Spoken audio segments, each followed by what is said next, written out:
KingKong Mini. King Kong. Yeah, it means strong and rugged.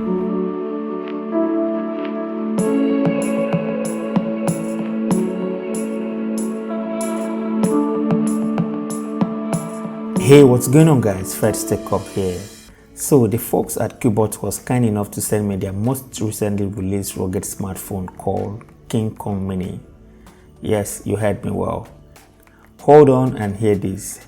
They didn't tell me what to say, and everything I'm about to say about this phone is my honest thoughts. As the name implies, this is a pretty small smartphone. While the iPhone 4 had a 3.5-inch display, back in the days when we used to have a 3-inch and a 4-inch smartphone, then anything above 5-inch was considered too big. In today's standard, anything below 6-inch is considered too small. So the Cubot KingKong Mini here brings the 4-inch vibe in a unique way that seems interesting. So in today's video, I'm going to review it and give you my thoughts and what I think about it. But before I begin, please kindly hit on the subscribe button to join this awesome family. And turn on your post notifications so you get alerted when I post a new video. So the KingKong Mini is a decent smartphone that is priced below $100. To tell you the truth, it costs just $90 or 32,000 naira, and you can use the link in my description if you have any interest in buying it. So for that amount, you get a well-constructed, solid and rugged smartphone that comes bundled with a 3GB of RAM, 32GB of internal storage, Helio A22 quad-core processor, Android 9 Pie, and a 2000 mAh battery. Yeah, I know the 2000 mAh battery sounds small on paper, but trust me, you don't want more than that on this phone. The tiny display doesn't take so much from the battery. The CPU itself doesn't draw so much juice from the battery as well. Speaking of the CPU, the Helio A22 processor is the same CPU found on the Tecno Spark 4, the Infinix Hot 8 and the Tecno Carbon 12A. With this, you can tell already that the KingKong Mini is a great bargain. Already it is selling like hotcake on all the online retail store, and I will tell you that you cannot find something this good at this price elsewhere. It's a small 4-inch smartphone that feels well made, and with its rugged nature, it has a purpose. This thing was built to last. This phone can receive a beating and will still survive it. If you want to see me try to smash this device with a car, like literally ride a car on it, let me know in the comment section below and I'll do it. When it comes to the actual build quality, this thing shines. It feels super durable, which is what you expect from a rugged smartphone. The color I have here is called orange black. It has this orange stripe on top and bottom of the display, hence the orange black name. Speaking of the display houses a 1080 by 540 resolution with a 302 pixels per inch density. It is an IPS display, which is relatively not bad for a 4-inch smartphone. I know what you'll be thinking by now. Yeah, you will want to say it is not even a 720p display. It can't even play YouTube videos at 720p resolution. You are limited to just 480p max when watching YouTube videos.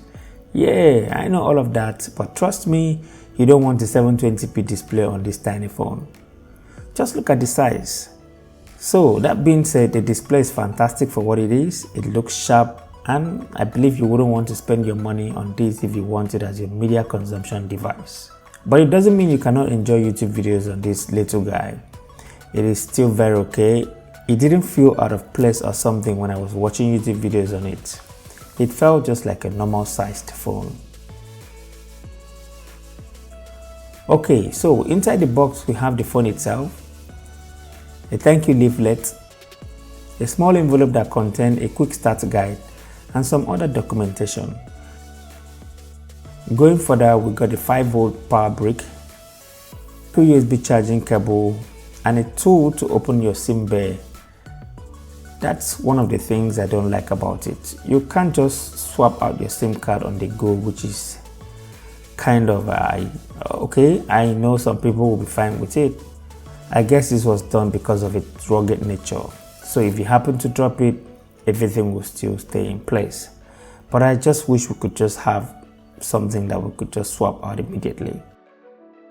Okay, on the right hand side of the device, we've got the power button and the volume rocker keys. At the bottom, we've got a USB Type-C charging port, which is a much welcome thing here. It is protected with a rubber flap because of the waterproof nature. Yes, it is also waterproof, even though there is no IP rating on it so far, but the company stated it as a dust and waterproof.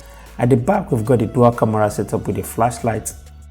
Opening the rear cover with the included screwdriver reveal a dual nano SIM slot and a micro SD card slot. So if you happen to smash the phone or something, the SIM card and the micro SD card will still stay in place. The 3 gigs of RAM paired with a MediaTek processor offers decent performance for the price. Android 9 Pie is the software it runs, and it is responsive enough for a 4-inch smartphone. For the price, I think it is well worth it. The dual camera behind, which is a 13 megapixels camera with an f2.2 aperture, is capable of taking pictures that looks like this. The camera is not a thing about this phone, or should I say, it's not its main selling feature. The camera shouldn't be the reason you want to buy this phone. You're buying this device for what it is, which is every weather device, a take anywhere kind of device. That's what it is, and it does that very well. The battery life is great, and it can comfortably last for a full day plus. I would say that's amazing for a 2000 mAh battery.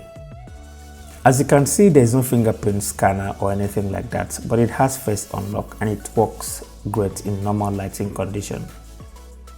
Okay, there's a lot to like about this device, starting from the price. It offers the best value for what it is. Even with its rugged nature, it looks beautiful, well made, it can survive in any weather condition. It is a waterproof smartphone that can survive under the rain. Performance is great with very minimal lag, and I'll say I am very satisfied with what this small device offers. And I highly recommend it for anyone who wants a secondary smartphone, someone who wants a very small compact phone that can still do a whole lot, or someone with a desire for a rugged phone that can survive anywhere. Like I said earlier, if you have any interest in buying it, just use the link in my description. So that is it, guys, the Cubot KingKong mini review. Share your thoughts with me in the comment section below. Let me know what you think about this device. Like and share this video because you will never know who it might be useful to. And thank you so much for watching, and I'll talk to you in the next one. Bye bye. And hold on, before I forget, guys, Happy New Year. Welcome to 2020.